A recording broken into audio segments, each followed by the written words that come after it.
नमस्कार, मैं हूं स्तुति पाठक। आप देख रहे हैं मीडिया दर्शन। मिस यूनिवर्स हरनाज कौर संधू की मुश्किलें बढ़ती नजर आ रही हैं क्योंकि बॉलीवुड पंजाबी अदाकारा उपासना सिंह ने कुछ दिनों पहले कोर्ट का रुख किया था। हम आपको बता दें आखिर पूरा मामला क्या है। मिस यूनिवर्स हरनाज कौर संधू ने यूनिवर्स बनने से पहले उपासना सिंह के साथ एक मूवी की थी और अब वह उसके प्रमोशन के लिए नहीं आ रही है, जिसको लेकर उपासना सिंह काफ़ी खफा नज़र आ रही हैं और उन्होंने कोर्ट का भी रुख किया था। तो मैम, ऐसी क्या वजह है कि आज हरनाज कौर संधू यहाँ पर नहीं आई है प्रमोशन के लिए? तो आप बताना चाहेंगे क्यों नहीं आई है? देखिए, हमने एक फ़िल्म बनाई है जिसका नाम है बाईजी कुट्टनगे और वो 19 अगस्त को रिलीज़ होने जा रही है, जो पंजाब की बहुत बड़ी फ़िल्मों में से एक फ़िल्म है। मतलब ये एक्शन कॉमेडी फ़िल्म है। इसके डायरेक्टर समीप कांग हैं, जो वो काफ़ी नोन डायरेक्टर हैं वहाँ के।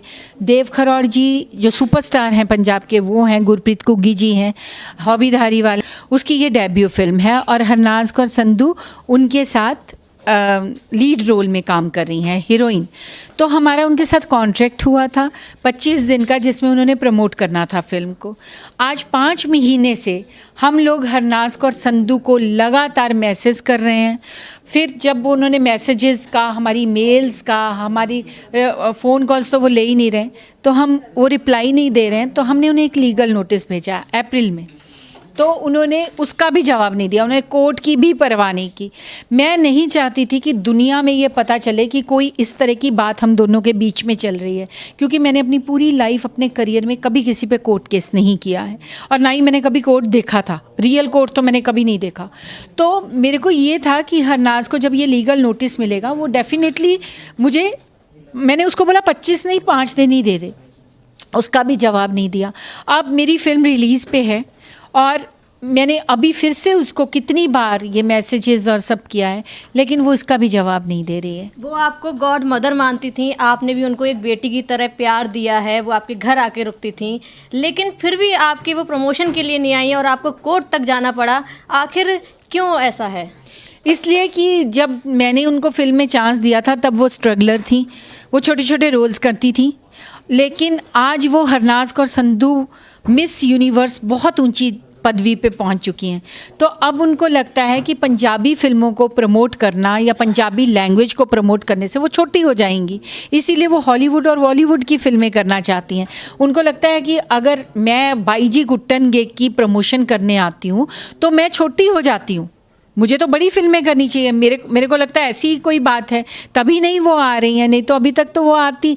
और इसमें क्या है कि मैंने बहुत सारा मेरे पैसे का, जो मेरी हार्ड अर्न मनी लगी है इस फिल्म में, मैंने बहुत ज़्यादा मेहनत से ये फ़िल्म बनाई है और मेरा काफ़ी इन्वेस्टमेंट है। मैंने अभी बहुत सारा लोन लेके फ़िल्म को मैं ऑल ओवर वर्ल्ड रिलीज़ कर रही हूँ, लेकिन उसको इतनी भी परवाह नहीं है मेरी कि वो मेरी एक फ़ोन कॉल का, एक मैसेज का रिप्लाई कर सके। मैम, आपने उनसे कांटेक्ट करने की भी कोशिश की है, उनको मेल भी भेजा है, आपने उनको फ़ोन कॉल भी किया है, लेकिन उन्होंने कोई रिप्लाई नहीं किया। तो आपको क्या लगता है कि वो बड़ी पदवी पर पहुंच गई इसलिए उन्हें आज ही मूवी छोटी लग रही है? तो कहीं ना कहीं ये वजह सामने आ रही है? बिल्कुल वो यही सोच रही होंगी, तभी तो वो फिल्म की प्रमोशन में नहीं आ रही हैं। नहीं तो कोई इतनी रिक्वेस्ट करता है और आपको इतना बड़े मकाम पे एक इतनी बड़ी फिल्म पंजाब की देता है, और वो भी अपने बेटे के साथ। मतलब नानक का डेब्यू करना मेरे लिए लाइफ का बहुत ही इम्पॉर्टेंट, मतलब मेरी ज़िंदगी का सबसे बड़ा काम है ये। तो मैं एक छोटी फिल्म नहीं बनाऊंगी नानक के लिए ना, नानक क्योंकि मेरा बच्चा है। तो मैंने अपनी पूरी, जितना भी मैंने जो सब्जेक्ट चुना होगा वो भी अच्छा चुना होगा, डेफिनेटली मेरा एक्सपीरियंस है। और मैंने जो लोग चुने होंगे उसमें काम करने के लिए, वो भी टेक्निकली कितने साउंड होंगे आप समझ सकते हैं। ऐसी फिल्म को प्रमोट नहीं करना। तो आप बड़ी बड़ी बातें वैसे करते हो पंजाबी के लिए कि हम पंजाबी हैं, हम सरदारनी हैं, हम ये हैं, और जब आपको करने के लिए मौका मिलता है तो आप एक डिफरेंट रुख अपना लेते हो। तब आप उस पंजाबी वो जिस औरत ने आपको काम दिया, आपको बच्चे की तरह अपने घर पे रखा, उसको आप कुछ भी नहीं समझते, आप उसको इस काबिल भी नहीं समझते कि आप उसको नो बोल सको। नो बोल देती तो भी शायद मैं सोचती मेरी कोई रिस्पेक्ट रखी है इसने। आज वो मुझे ट्रोल करवा रही है, मुझे गालियाँ लिखवा रही है। मेरे को, मतलब आप मेरे इंस्टा पे जाइए, मैं कुछ भी डालती हूँ वो लोग मेरे को गालियाँ लिखते हैं, शेम ऑन उपासना सिंह लिखते हैं। तो क्या ये अच्छी चीज़ है? मतलब आपको ये सब करने के लिए आपके पास वक्त है, लेकिन उपासना सिंह को एक मैसेज, एक फ़ोन करने का वक्त नहीं है।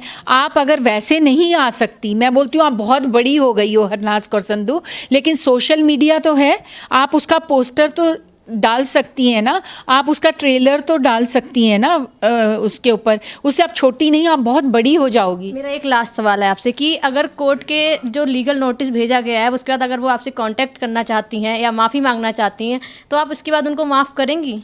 माफ़ी का क्या, मैं उसको ऐसे हाथ जोड़ रही हूँ, मैं उससे माफ़ियाँ मांग रही हूँ कि मुझसे जो गलती हो गई, अगर मैंने कभी एक वर्ड भी तुम्हें कहा हो, प्लीज़ मुझे माफ़ कर दो, मुझे 5 दिन दे दो। मैं सारी दुनिया के सामने माफ़ी मांगने को तैयार हूँ। मैंने क्या किया है, मेरे को यही नहीं अभी तक समझ में आया कि मैंने ऐसी कौन सी गलती कर दी।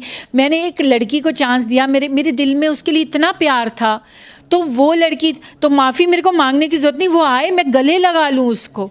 मेरे लिए नानक और हरनाज़ में कभी कोई फ़र्क नहीं रहा है, लेकिन वो उसका जवाब ही नहीं दे रही है।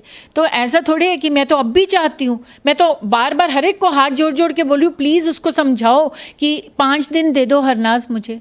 तो आज उपासना सिंह जी का कहना है कि अगर हरनाज़ कौर सिंधु उनके साथ आती हैं और माफ़ी मांगती हैं तो वो उनको माफ़ भी कर देंगी, और जैसे उन्होंने अपनी बेटी की तरह पहले उनको प्यार दिया है आगे भी वो उसी तरह उनके साथ रिश्ता रखेंगी। नई खबरों के लिए देखते रहिए मीडिया दर्शन। धन्यवाद।